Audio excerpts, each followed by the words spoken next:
So the first thing we have to do is we're gonna cook this Boston lobster. We cook this halfway first. We're gonna take it and put it into the ice water just to stop the cooking process.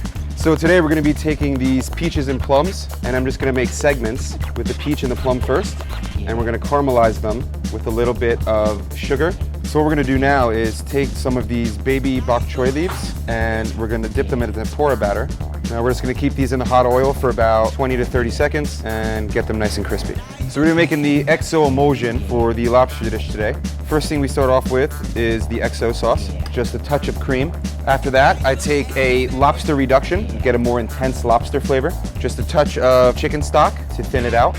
We're gonna add some butter, and I'm gonna finish with oyster. So now we're gonna break apart this lobster that we cooked, take off the claws, and remove the head. And this is the most difficult part, but we're gonna crack the bottom just by squeezing this together. And then I'm gonna pull it apart.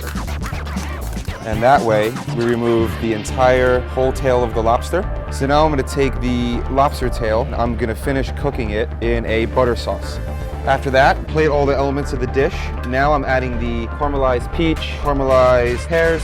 Now we're just gonna add in those nice crispy bok choy that we cooked before, and some nice flowers. I'm gonna add a touch of the XO sauce on the plate as well. Now to the other side of the plate, we're just gonna add that butter poached Boston lobster. And the last thing to finish off, we put the XO emulsion just over the top of the lobster. And here we have butter poached Boston lobster and an XO emulsion. Done.